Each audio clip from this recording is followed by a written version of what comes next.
When it comes to writing stand-up comedy, it may seem like the really good comics have their punchlines figured out, like right away, when in reality, that's not even close to being true. In fact, it may even take years for a comic to come up with an adequate punchline for a premise, a topic, or a setup. Now, the same is true in the workplace. Just replace punchline with solution or idea. And when it comes to generating ideas, when it comes to building connection between coworkers, between leaders and their teams, you've got to create the space for that to happen. You've got to create the sense of safety so that people can pitch bad ideas in order to get to those good ideas, so that people can have those genuine human conversations, stumble a little bit along the way, and build a stronger relationship as a result. Not all workplaces are open to this, but the ones who are the ones who differentiate themselves from their competitors. If you don't give yourself the space, the freedom to fall on your face a few times in the journey toward creating a punchline, and meanwhile, as a leader, in the journey toward creating a solution, if you don't fall on your face, you don't learn, you don't grow, you don't build those human connections. This is David from Watercooler Comedy. Join me in this episode of You Can't Laugh at Work with Blythe and Darcy Herlihy of Infotech out of Gainesville, Florida, where we prove that stand-up comedy and good leadership go hand in hand, and to prove that you can laugh at work. Welcome to You Can't Laugh at Work. This is the podcast that takes topics that you can't laugh at and proves that, yeah, it is okay to laugh at them. And You Can't Laugh at Work is part of You Can't Laugh at That, where we take work, that one thing that we all do, that we all stress about, that some studies show we spend 70% of our waking hours thinking about doing, or, of course, panicking about. And we prove that you can laugh at that. And joining me today, we've got the Vice President of Talent Strategy and Communications at Infotech, based out of Gainesville, Florida. That is Blythe. What's up, Tara? Hi, David. Joining her, I did this in advance because I had a feeling I would be introducing you, and I wanted to be able to differentiate you, not just like, oh, and then this person that works for her or with her. This is Darcy Herlihy. She is the communications specialist at Infotech. Thank you for joining us on today's episode. Glad to be here. So Infotech is a perennial top workplace. This is one thing that I do is when I am booked to speak in a certain location, I find all the top workplaces and do a little bit of research, make sure that they're not only living up to what they claim to be and what they're recognized as, but also call us out on that. Yeah. Oh, of course I will. I'll put your feet to the Absolutely. flames. But also they're the interesting people who work with them. And I stumbled upon you. I did some LinkedIn creeping. What are you most proud of in your time at Infotech? This is going to be an easy answer, but it's probably an answer I've been most proud of in any company I've come to. I'm most proud of the people I've connected with and the ones that I've brought into the company to match the incredible talent that was already here. I will add to it though, and go a little bit more business oriented and say, I am really proud at getting an organization like this to be a little more open to talking about themselves. This is one of those special places, real special places, and very opposite from a lot of the companies I've worked at in my career, where there were a lot of talk. But to your point, David, you would kind of go, can you really back that up? This company has a lot of things you can back up, but they never really wanted to talk about it. So I'm probably most proud of them understanding that having a message and letting people know who you are is not bragging, and it is not a dog and pony show. It really is a positive thing, and that helps people see you. And perhaps in a place where we need to grow, we need to grow because of competition in our industry. We need to grow because honestly, the world needs more infotechs in the business world. You got to kind of talk about yourself so people can find you. Yeah, and that's something that we're kind of uncomfortable with, just on a human level. Like, if you walk up to somebody at, say, a networking event, you're like, "Hi, I'm Tara, and here are all the things that I do, and I love the Florida Gators, and I love this, and I have this many dogs, and I do." It's like, okay, I'm gonna go grab another drink. I don't even drink. Like, I'm gonna go to the bar. So, Yep. But so here, like, just to kind of add to that, here it was more of, hi, now I work, I used to work at the University of Florida. Go Gators. Big shout out to my alma mater and the big place. But, you say you work for the University of Florida and people are like, oh yeah, of course. What do you do there? Well, I teach, or I was in a very similar role over there, but in advancement. Here, I say I work for Infotech, and they would go, who? And I'm like, oh, just one of the biggest businesses in Gainesville that's been around for 40 years, but you have never heard of them. Never heard of them. They literally have been hiding, doing secret, beautiful work on the floor of the Farm Bureau building, which in this area is not the most attractive building in town. And doing wonderful things, but not really talking about what they were doing, because we served people so far past our community. They're also our two founders are pretty beautiful, and they've done a lot of secret things in the community too, but also not putting their name on things. So we asked them to just speak out a little bit more, but speak out with purpose, which has been nice. That whole starting in a garage mentality, starting from there. And they're not the ones who started in a garage who have these big unveilings wearing their black turtlenecks. So, no. Who does Infotech help? How do you help people? Just a quick kind of summary of who you are. Sure, absolutely. So we actually have two businesses, and honestly, without the origin story, they do seem a little bit disconnected, but our values, our core is very connected. So we have a systems business, which is a SaaS business generally, but it's a technology business, and it introduces technology to help manage information. So Infotech, hence cool name, back in, circa 1978 or so. Cutting before, edge. Yeah, totally cutting edge. Yes, it does sound like the name of the company in office space. And yes, we are embracing that. But at this point, we were the first with that name. So it was cool at one point, I promise. So we're keeping it. So we introduced information to manage technology, and specifically we serve the civil and infrastructure construction business and our systems business, which means our technology, our tools help build roads and bridges and pretty much anything horizontal in this country. And then our consulting business is really neat. Those are a lot of PhDs, econometricians and statisticians. They weave through lots and lots of data to find the truth. Our niche is antitrust, data, litigation, and support. And they basically make sense of data, and they help their clients do so. So both foundations come from this idea of utilizing insight to help people solve problems. And one does it through the introduction of technology, and the other does it through utilizing data. And in our origin story, we kind of did that together with a big case where the consulting came together to help bid rigging. And then we got into the civil and infrastructure construction business. Fast forward 35 years. And here we are today. And actually, our systems business is the larger in regards to our people. Okay. So as far as your origin story, that's always interesting to me. And also solving problems and building bridges. Like, I love all those little things peppered in there. I always like to ask the question, how do you take what you do for your clients and apply it on a person-to-person level at the workplace, like within the culture? How does that relate? I also just want to give a shout out to my friend Darcy, who has joined me. Yes, she is also my colleague. I guess, yes, technically she might sort of work for me. But that's just where my brain went with that. I appreciated that. But I like that you're quoting some of the things that she came up with. Yes, we literally and figuratively build bridges. And so you have seen Darcy weave that into a lot of our narratives recently.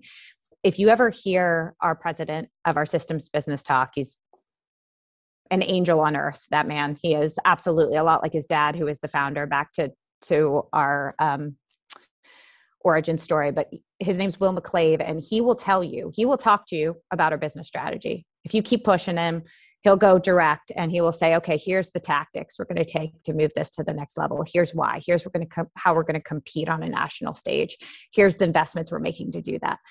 But fundamentally, he'll say, our strategy is to keep the promises that we've made to our people. And we've made a lot of promises out there with our customer base. We've made a lot of promises out there to people that depend on us. And we need to see those through. And then make sure that our eyes are open and we're in a position to pay attention to when that next opportunity comes, that they're going to trust us first and they're going to ask us first. And that is what got us here. And actually, that is the one thing that I do agree. And I'm a big, what got us here won't get us there. In that case, what got us here will get us there. And that translates internally. So our mantra, if you will, and it really is kind of a mantra that you'll see a lot of places, is treat people right. One of our founders, Tom Rothrock, his initials are TPR, and our other founder always says that he puts our mantra at TPR, but it stands for treat people right, and the rest will follow. And treat people right is to our customers, but treat people right is to our people, our family of employees. And I know a lot of companies, and you should tease me on this, a lot of companies like to claim they have a family. Now at Infotech, that's real. That's real. I actually tell you this week, actually, I had 2 amazing employees get on my calendar because they've just started dating and they wanted to make sure they understood the rules because they both love it here so much and they want to make sure that's okay. And I, kept it together, gave them the straight answer, made sure they got some version of what people here know about me, which is, it's kind of like, don't make me care. Like, we trust you to be a professional. We trust you to keep personal and professional separate, but we also love that you might find love someplace here and you care that much about the people that you're with. And that does translate to, I think we got 8 married couples right now in the organization. Don't even get me started. We have so many Infotech love stories. I could write multiple blogs on the amount of Infotech love stories. And I like to chalk it up to the fact that we just hire really great people. But we create, and you'll hear more about this later, but we create avenues for people from different departments to connect with each other. So they get to meet across the company. Like, a lot of these people don't work in the same division. They don't even work on the same floor. So being able to, like, we call ourselves a family, but we're able to foster this relationships, friendships across the company. And sometimes they develop into dating and marriage. There's a lot of them. It's pretty entertaining. Yeah, you got to put an asterisk next to family when people start dating. Well, it's not that kind of family. Here, David, it is. It's married couples. It's father, daughters. It's mother, sons. It's cousins. It's aunts. It's godmothers. It's a family. And you guys exemplify that people over profit mentality, kind of taking away those figurative cubicles in a way is something that's so important nowadays in connecting people. And you have a unique organization, and those other organizations say, oh yeah, we're a family. Oh yeah, look at our website, there's our values, and it's very like corporate mandated, but you put the rubber to the road. You put these initiatives in place, a diversity initiative in place. You put a mental well-being initiative in place. So tell us a little bit about, because I mean, those even nowadays, like, even though they're the hot button topic, again, they can easily be that, here it is on the wall, we did it, we checked that box. So what separates you guys from everyone else? We buy into a lot of things at Infotech. And one of the things that I really love is that, like, there's a lot of hot, innovative, like, ideas out there, right? And so one of the things I say a lot is, yes, we do buy into design thinking, and we buy into agile and Kaizen and continuous improvement. And there's different methodology for the different team that makes sense for the employee, but they all kind of come to that same foundation. We don't really believe, and you said this, David, we don't believe in putting people in a box, but we do believe in being able to draw our own boxes, right? And making sure we see people in that box. Right now, and you brought up a couple of those initiatives, and one of the things that's really beautiful about the company is, if you say you're focused on people, you need to be focused on people for who they are holistically, not who they are for you to match your job description, not who they are for you to get this job done, but who they are, what's coming at them. And what's coming at them isn't only things that you can control in your industry or in your business. It's what's coming at them in life. And the world right now is a bit of a mess, right? And it can be a beautiful mess if you choose to see it. And you can see people coming together like they've never been before, having conversations like they've never been before.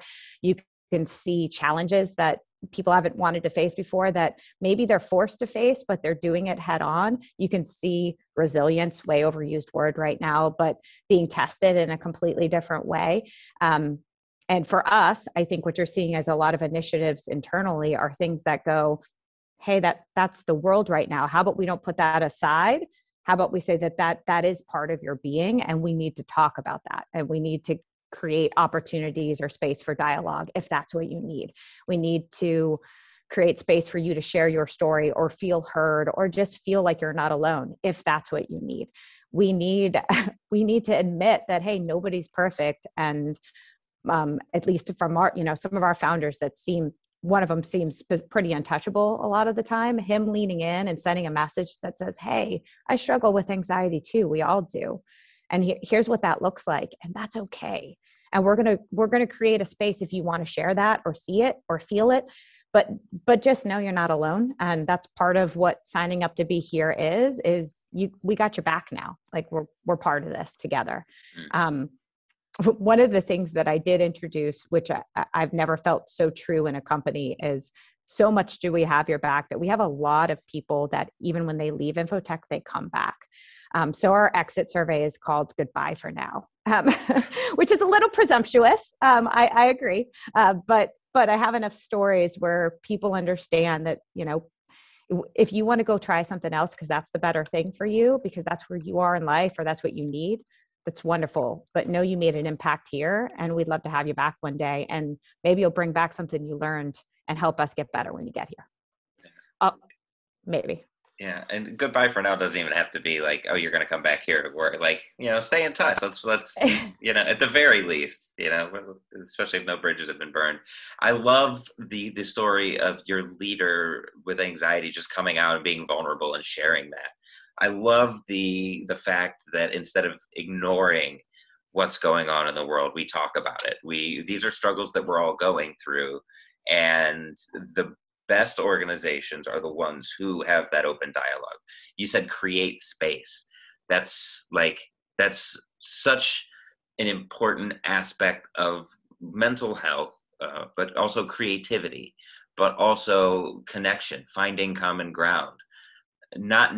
Being open to discovery, being open to surprises. And that's what makes life so rewarding, is those little moments where it's like, oh, you too? No way. And then it goes from there. That's how you get these couples, probably. But you got to create that space. And I love that you do that. But of course, though, there's risks that come with that. Have you run into any objections? And then how have you overcome them when it comes to having this kind of open-minded, open dialogue culture? Ooh, yes, of course, right? We've definitely hit a couple barriers, but nothing that we couldn't work through, because we do move into this. And one of our guiding principles since the beginning was this idea of transparency, and we've kind of shifted transparency a little bit towards vulnerability, and I like that a lot, right? So, because to me, my definition of vulnerability isn't, we're going to just tell you all there is, you can't catch us in anything, like we're that transparent. It truly is like, show up who you are, whether that's, a child on your head, or you're dragging today because it's been a long week, or you're bringing something out there. Like, we're going to accept that, and we're going to meet you where you are. With that, though, does come, if we ever, you heard me say this earlier, I do have, somehow I got this phrase attached to me, and I did say it in a meeting like 3 years ago, and I like it now. It's like, just don't make Tara care, right? Just don't make me care. Like we don't have a dress code here. We have a non-dress code dress philosophy. And, what it basically says, wear what makes you, wear what makes you feel comfortable, be who you are. Just keep in mind that as long as who you are doesn't take something from someone else, right? So just be aware of the impact it might have on others. There's a funny line in there that a much better writer than me, which in this case wasn't Darcy, though she's a pretty good one. It's another incredible writer we have on staff, basically said our commitment to transparency though does not apply to dress. Like that's pretty much one of the only rules in there, That's right? clever. So, Yeah. right, clever. So the same thing happens here. A lot of these dialogues happen, especially in now what became a fully virtual environment for a year, and now it's truly hybrid, which basically means they'll come into the office for specific reasons, for a cadence for collaboration, to work together as a team, to solve a problem. But there's no expectation for a consistent cadence or a button seat. That's just not us, and it doesn't make sense. And we just proved for 2 years we don't need it for our industry. So as such, a lot of these dialogues have to happen in this virtual space. And we used to be the company that put everybody in the atrium, and I'm pointing behind me because it's behind me right now, but in the atrium, and we'd fit all, 300 employees or so in this atrium. At the time, it was probably about 280. And we would talk, but we've now transferred that. And we actually use Slack, which a lot of tech companies do. And we have all these open Slack channels, all these communities that take place. So to answer your question directly, yeah, we do have to monitor a little, but we lean in and we try to really step back and help people understand and give them the space. And if we want to give them the space for safety, they have to be able to be them, and they have to be able to be communicative and honest. And that works.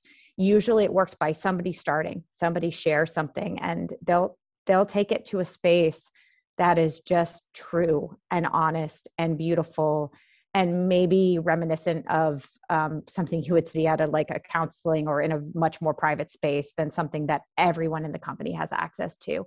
If we need to, if someone takes it too far, or if someone says something that forgets about that safety that we're trying to create for all of us, we have an honest conversation about that.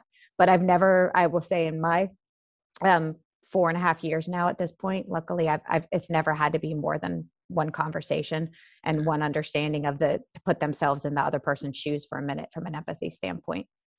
Now, one thing I want to jump in and say, and Tara won't be able to say this because she is in leadership, is that there is a very key feeling among the employees that leadership cares.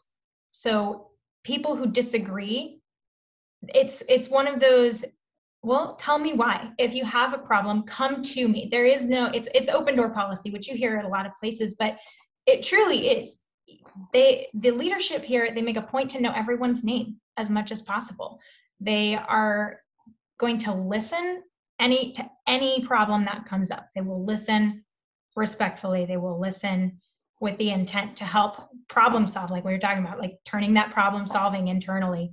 And that genuine empathy from everyone on the leadership team, it translates to everyone who we hire, right? So it becomes, oh, well, if you're in a position of power and you respect me, then I'm going to respect the people around me because you're in a position of power over them as well, and you're respecting them. So when there is a disagreement, when there is pushback, when there is an objection, I don't think it's ever been not a respectful one. You can't laugh at that. Hey, hate to interrupt this episode of You Can't Laugh at Work, but I'm doing it anyway. Because what Tara and Darcy are talking about, creating the space to have genuine, authentic, human conversations where it's okay to be vulnerable, where it's okay to talk about things that are going on a deeply personal level, that is the kind of workplace culture that retains and attracts top talent. And it's daunting to think about engaging in those conversations, especially if you've worked at an organization where you haven't in the past. And that's where I can help. Visit watercoolercomedy.org/booking to schedule a call with me where we will discuss how we can work together, whether it's through training, whether it's through a keynote, whether it's through workshops, whether it's through a longer program, whether it's through one-on-one consulting, whatever the case may be. I have something that can help you turn your organization into a workplace where people want to be. Because we all deserve to be at a workplace where we look forward to going, just like Infotech. So watercoolercomedy.org/booking. I will not make you wait for the rest of this episode.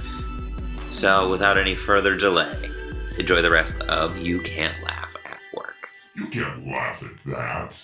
We encourage candor. We encourage candor and communication. One thing that has come to mind that we have introduced in the last 2 years, because we needed to, because we were virtual, is we started doing town halls, but we didn't do it in the, and I've worked, don't look at my LinkedIn background. I'm not calling any of those companies out, but I've been in companies before that and worked for them that maybe had the more stuffy town hall.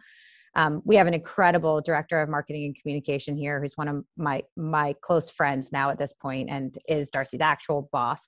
And she came from one of those more, okay, when we have a town hall, the CEO has a message and you will ask these 4 questions and we will filter those questions. That's not what we do here. We put leadership on the spot and we open the mic and we go, ask us a question and we'll give you the best answer we can. And we'll give it to you honestly, and we'll dialogue. And there has been moments in those where I've even been like, really, you don't think so? Like, I'll say that to 300 employees. Like, really, that's what you think right now? That's how you phrase that? Can we talk a little bit about that in this open forum?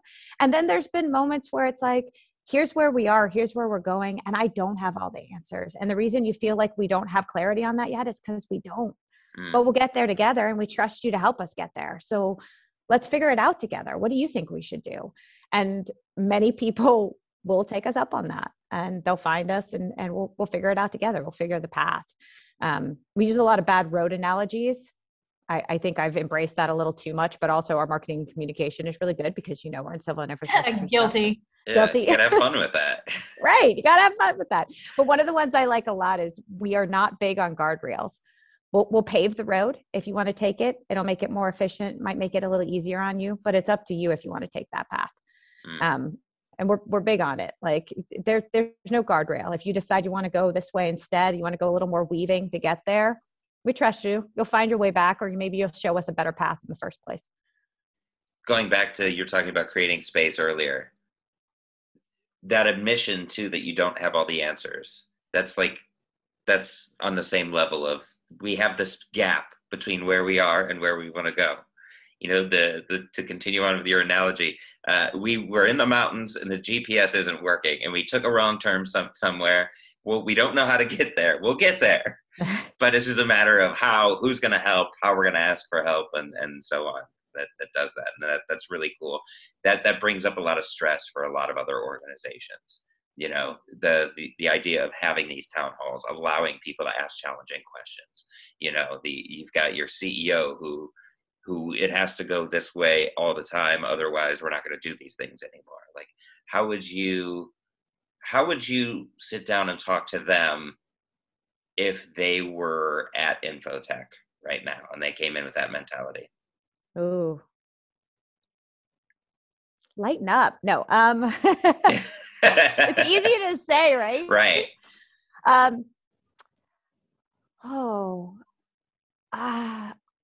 I would probably honestly say some version of there. I am looking at the wall right behind me right now. Marketing has put a couple things on the wall, and to your point, David, it's like people put things on the wall, but did they really mean it? Mm-hmm. And it says so one of our main pillars is innovation, and it says innovation is a people business. And that's what it says right there, like in front of me. And I'm thinking here going, I would say to someone like that who came in, any organization, any company, any business is in the people business. I don't care if you're B2B, B2C, blah, blah, blah, blah, you're person to person, right? And so person to person starts with seeing the people in front of you. So those CEOs that feel like they have to have all the answers before they come to the table, before that they have to have the complete vision mapped out, that there is only one track to figure out these things, they're missing out on what could be beautiful when they asked the person in the room who changed the dynamic the minute they walked into the room. They walked into the room with a different skill set, with different attributes, with a different context, with a different experience, with a different way they're seeing the world today. And you forgot to give them the mic, and they could have made it better. And that, now, have I always been successful in that? No, but that's why I'm going to be here for a little while, because when you find your people, you stay. Right. when you find people that get that. And that's an admission too, that you're still growing, you're still challenging yourself, and that's part of the process. There's no, I did it. Yeah, exactly. That's it. We're good here. Like that's that's awesome too. So you can look at those values that are up there, and they mean something. Like you drew an answer out of that, and that speaks volumes. Keeping those values in mind. We talked a little bit about it last time, but what sort of challenges right now are on your plate, as you know, in your role, but also on Infotech's plate? Ooh. One of the biggest challenges we have just as a company is we've made a lot of promises to our customers, but we've also made a lot of promises to our people. And we do still have an average tenure of 10, 12 years. And that's with my incredible team of recruiters and talent management professionals adding almost 100 new employees in the last couple of years. We still have that average tenure. People come here and stay, and they want to see a future.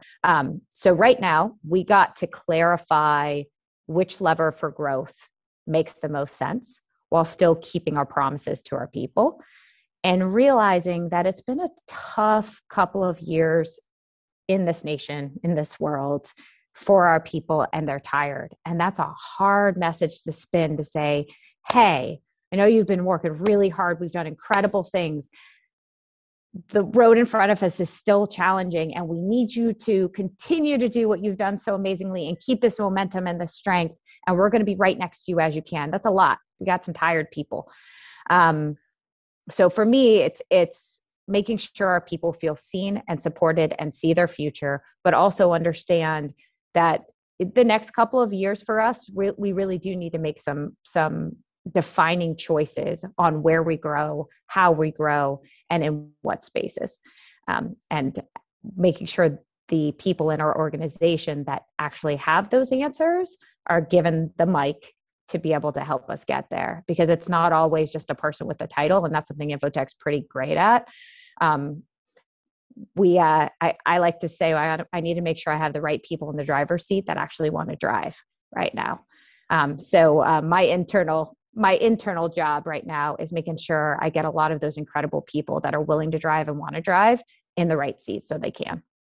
So we're running out of time here. We could have this conversation all day, but before you go, this is a question that I always like to ask, because it's a different answer for each person, each organization. And that's what makes each organization unique. We all have our unique culture, and within that culture are unique people. And within those unique people are a unique sense of humor. And add those together and you really create something special. So what was the last that you and your team really laughed about together? I'm going to tell it, and it's perfect that Darcy's here, but I do want her to speak up too. And one of the main reasons I asked her to join me for this is Darcy is a absolute personification of our culture. I'm going to get emotional because she finds the joy and the spirit in it. And so this last week was Hackathon for us. And so I find myself having to explain what Hackathon is more than I would think. So fundamentally, for anybody listening to the podcast, Hackathon is truly an opportunity to hack a solution to problems, right? So that's what it's called. And in the tech world, yes, that normally includes maybe building something or creating something that streamlines something or makes it more efficient. We have hackathons twice a year. We have a big one once a year.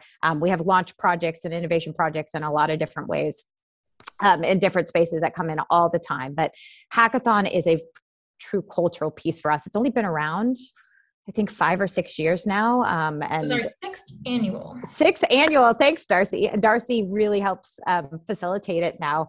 My closest colleague, Bob Dehoff, who's been here for a short 35 years, is one of the other leaders of it. So that's a great dynamic too. You got Darcy at 20 something, and Bob, a little older than that, really driving an innovation philosophy here. And the idea was originally brought to Infotech by one of our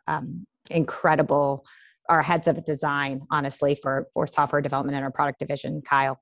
But Hackathon becomes now like video editing and showing personalities in different ways and showing how you can come together as a team to solve this space, because now it's in a virtual environment. So the last time we laughed as a team, and I mean died laughing, is all in supporting Darcy, because she was emceeing all of Hackathon. She is we had a medieval times theme. So she was dressed for the part. We had our final pitches. We had our top teams were picked. The judges were deliberating. And she was talking to the whole organization, who's waiting with bated breath to figure out who wins, for the judges to come back. And the judges didn't come back. And they still didn't come back. So Darcy tap danced for a solid, I don't know, maybe 10 minutes, Darce, where she decided to come up with, I don't know, do you guys, anybody have a joke? Maybe let's make them medieval jokes. I would like to clarify that I did not actually tap dance. I have no idea how to tap dance, but you've been on a Zoom at this point, and if no one has their camera on, we're using a webinar, so I can't see anybody, just staring at this chat full of people who are like, no, keep talking, this is entertaining. As they're putting medieval times jokes in the chat for me to read. And one of them's like, so how's your personal life? Like, just absolutely messing with me at this point. For some reason in my brain, I could have just said, hey, everybody, we're going to take a 5-minute break. But no, I decided I was going to riff off myself for 10 minutes and become a stand-up comedian who only tells terrible medieval times jokes until they come back. But what's so great? I think everybody should have that experience. We were dying. She was amazing. I fell out of my chair laughing at one point. What's so great about Hackathon, though, is that you never know what's going to happen. And that's one of the reasons it's such a huge cultural event for us. For a hackathon can take like 24 hours. Ours happens to be over the course of 3 days. You walk around, if we were walking around our building on day 2 this year, it looked like you were in the Shire. Like, everyone was in costume, getting their videos ready to present their pitches on brand. Like, it was truly something. So just to cap it all off with an absolutely unexpected absurdity of, you know what, the host is now just going to have to tell terrible jokes and riff off herself for quite some time was a bonding experience for me and my computer. Oh, for sure. For sure. I've been there. She killed it, David. You should have her on again. And I will say, she also pushed it right off afterwards. The judges came back. She went back into script, and she wrote a poem, which she should send to you. You should just share it with the podcast. She wrote a poem to close us off and descended our stairs in another costume with a crown. Was I going to close off Hackathon? Here's the thing. I was not going to pass up my possibly one opportunity in life to descend a grand staircase dressed as a princess and address a waiting audience. I couldn't pass that up. So anybody who does, they're not a fit and are toxic and should be terminated immediately. Even I would do that. This is a perfect. Welcome to the world of being a stand-up comic. Luckily, you had a supportive audience, but yeah, it can get trying out there. Yeah, the last thing I want to say about Hackathon, and this is kind of what we were talking about earlier and what I wanted to allude to, it is probably the number one way we break down silos between divisions annually. These teams, they come up with ideas for processes, for product improvements, for anything, and you have a team of 15 people tops, hopefully less. We're trying to get people to have smaller teams. Maybe 10 people, just every part of the company. You got someone from accounting, you got 3 people from one division, 2 people from another. Guarantee you, a couple of those marriages have stemmed from Hackathon, being on some Hackathon team. It is such a fun collaboration. And then that translates to Slack. You see people interacting on our company communications platforms that never talked to each other before, but now they do because they had the opportunity to collaborate. And that's what we mean when we say creating spaces. We use that for Hackathon. We do that whenever possible. We have a few events a year that are just focused on making sure that people have the opportunity to collaborate and innovate and work together. Because if work it's not your whole life, and it shouldn't be your whole life, but it's a big part of your life. You should be friends with the people you work with. You should like them. And we have a big company. We have more than 350 people.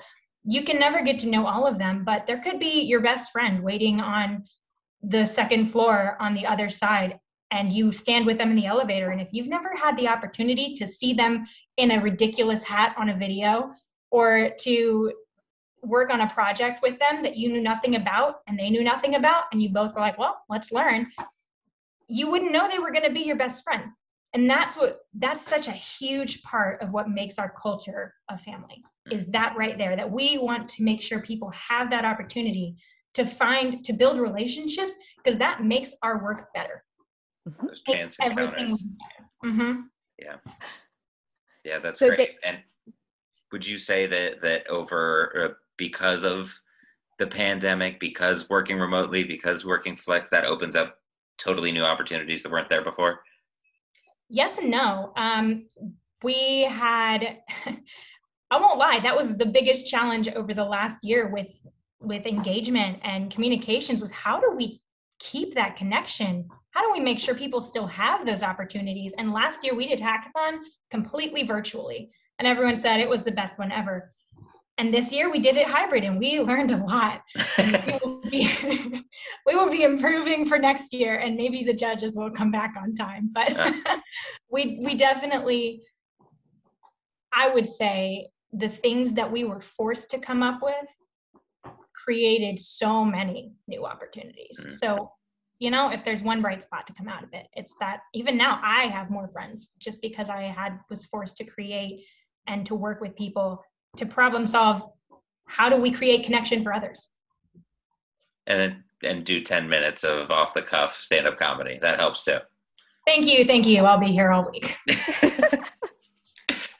All right. Do either of you, is there anything either of you want to point our listeners toward as far as links, blog, social media, anything like that? I will say we're hiring, so I'll put that out there. So I appreciate that, David. If you're interested in joining a company like ours and getting to work with incredible people like Darcy, give us a call. I'd love to have you. And I did want to underscore, I didn't plan it, but one of the reasons I really wanted to make sure I invited someone like Darcy when you invited me on this podcast is I do get the question, I expected it. You haven't asked of like, well, what do you think, what makes us so successful? And you didn't ask it, but I'm going to answer it anyway. What makes us so successful is you hire people like Darcy and you get out of their way. And they have the passion, they have the success, they have the drive, and you're there to make sure those individuals feel like they have a space to live. So I will point you to our website. I'll point you to the incredible products that we make, but most importantly, we are growing and we're investing. And if you're interested, we are now hiring most of our positions fully remote. So check us out. Build your own box. Build your own box. You said that, and I was like, we're gerrymandering. We're definitely gerrymandering for good here, building our own boxes. Yeah. Tara and Darcy, thank you so much for joining me and helping me prove in so many different ways too. I mean, you guys hit so many different angles on this to help me prove that you can laugh at work. Thank you, David. You can't laugh at that. This podcast is brought to you by Watercooler Comedy. What if your team was as excited to clock in on Monday morning as they were for that first drink on Friday night? As the workforce continues to shift and deal with new disruptions and distractions, leaders are looking for answers as to how they can bring their teams together, recruit and retain top talent, and be ready for the next unexpected adversity. Turns out, when humor plays an active role in the workplace experience, it can help solve all of those challenges. And at Watercooler Comedy, it's our mission to turn your company into one where laughing together is part of building a stronger culture and improving the problem-solving process. From customized corporate comedy experiences, to keynotes, to comedy workshops, to online training, and one-on-one consulting, and more, Watercooler Comedy can help make your company one where people come together to laugh around the water cooler, whether it's in person or virtual. Schedule a free consultation today at watercoolercomedy.org/booking or learn more about us at watercoolercomedy.org, because we want to help you make work the time and place to laugh.